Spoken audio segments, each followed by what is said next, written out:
Quelqu'un qui démarre un projet d'innovation sociale, c'est quelqu'un qui est un peu fou, très certainement, mais qui a une belle folie, parce qu'il faut savoir sortir des sentiers battus, il faut savoir sortir des cases. La personne qui porte un projet d'innovation sociale, elle est passionnée, elle est persévérante. Premièrement, d'être à l'écoute, d'être prêt à se questionner puis à changer notre perspective, parce que innover, tout le monde peut faire ça. Mais socialement, c'est d'être à l'écoute des besoins de d'autres personnes.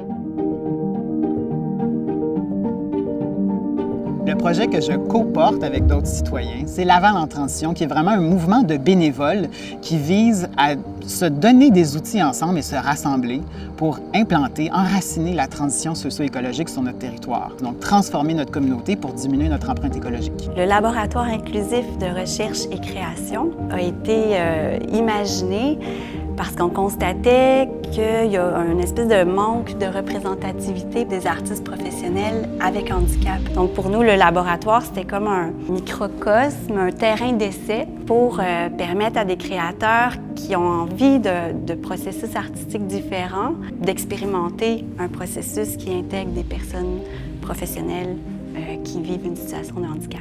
Le projet de cet espace-là, c'est de le rendre vivant. C'est un lieu qui est normalement fermé. Le projet ETEL se situe dans les 2 derniers paliers du stationnement. Et nous, ce qu'on souhaite, c'est qu'il soit animé en 4 temps, c'est-à-dire un temps par la communauté, ensuite un temps par des organismes ou des OBNL du quartier, ensuite des rencontres peut-être plus annuelles, donc des assemblées générales ou des barbecues, et finalement peut-être pour de l'événementiel un peu plus montréalais. On sentait que ça nous prenait un temps pour se déposer puis y réfléchir, mais en étant accompagné par des formateurs, des intervenants d'expérience.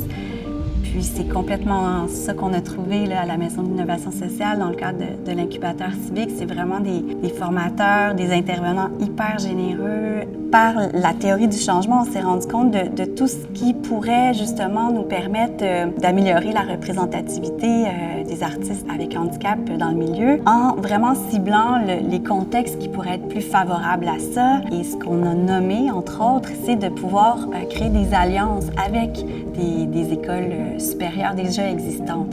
La théorie du changement de Laval en transition, c'est qu'il y a déjà plein de gens qui ont à cœur la transition socio-écologique, qui ont des comportements à la maison, soit eux ou leur famille, qui sont dans la direction de la transition socio-écologique, qui veulent vraiment changer le monde et changer leur communauté, mais qui ont envie de le faire ensemble, qui se disent qu'ils sont arrivés là, au maximum qu'ils peuvent faire comme individus. On part de ce persona-là, qui est vraiment déjà conscientisé, et on se dit comment est-ce qu'on se donne des outils collectifs pour passer à une autre échelle. Souvent, les espaces, on va y aller parce qu'ils sont déjà meublés, ils sont offerts, ils ont été réfléchis pour nous, donc on les consomme. Mais étant donné qu'on veut que ce soit de la réappropriation et de la co-construction, notre théorie du changement, c'est qu'il faut offrir la réappropriation dès les débuts. Donc, par exemple, à l'été 2020, été de la pandémie, nous, on a ouvert l'espace et on a observé les gens.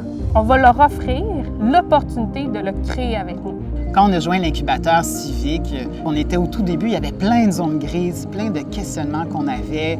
Et là, on avait des spécialistes, on avait des gens qui avaient travaillé plein d'initiatives similaires à la nôtre. Et on voulait avoir leur feedback, se faire challenger, voir quels étaient nos angles morts. On a dû retourner sur le terrain pour confronter certaines idées, notamment la motivation des gens à militer ou à s'engager dans Laval en transition.